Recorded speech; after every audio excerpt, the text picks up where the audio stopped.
I'm Vic Myers. Welcome to the Resistance. You know, before we had our first president, we had printers.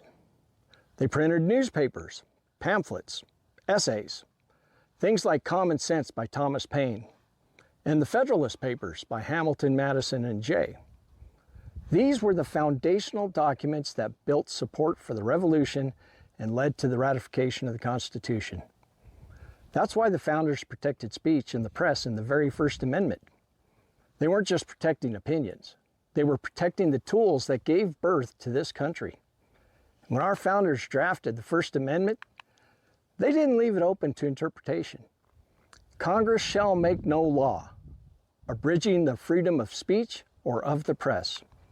No law, no exceptions, no government minders in the newsroom. Thomas Jefferson said it best.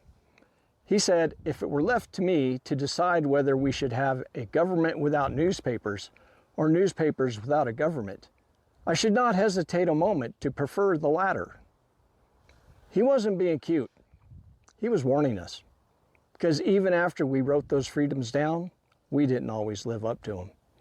In 1798, just years after ratifying the First Amendment, Congress passed the Alien and Sedition Acts, making it a crime to criticize the government. In 1917, they did it again, passing the Espionage Act to silence dissent during World War I. One of the most famous free speech cases in our history was Schenck versus the United States. Charles Schenck was arrested for handing out leaflets opposing the draft. The Supreme Court upheld the conviction, and the opinion was written by Justice Oliver Wendell Holmes, Jr., the man who would become one of our strongest defenders of the First Amendment, helped gut it in 1919. He wrote that famous line, "You can't shout fire in a crowded theater." That was his justification for putting a man in prison for speaking his mind. But just months later, Holmes changed course.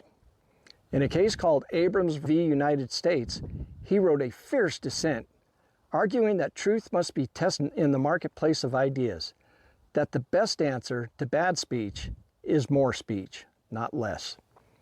That's how a free press is supposed to be. No government oversight, no speech police, which brings us to now. As part of a settlement between Paramount and the federal government, CBS will be required to accept a government-appointed compliance monitor inside the company. They're calling it a political non-discrimination monitor. But let's be clear, this is not about preventing citizenship. This is about enforcing loyalty. It's not about rooting out bias. It's planting it.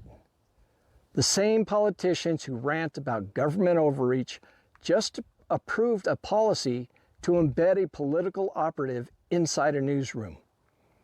Now, if you've read Orwell, you already know where this leads. And if you haven't read Orwell 1984, you might not want to, because it'll scare the hell out of you. In Hungary, Viktor Orban's government took over public media with hand-picked loyalists. In Russia, journalists who challenged the Kremlin found themselves arrested, exiled, or worse. Now it's CBS. Who's next? Your local paper? Your favorite podcast? The public radio station in your town? Oh, wait. They already got that one. This isn't about balance. It's about control.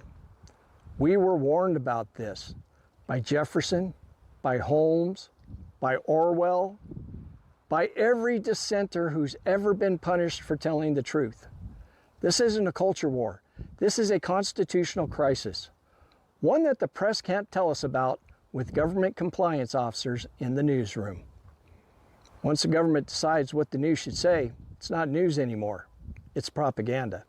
And if we let that happen, they won't need to silence dissent, because there won't be any left. Thanks for listening. Good day. Change my program once again.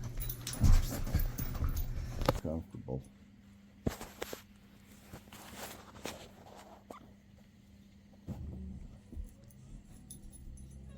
But I gotta get up anyway. You want out? She doesn't want out. She just wants love.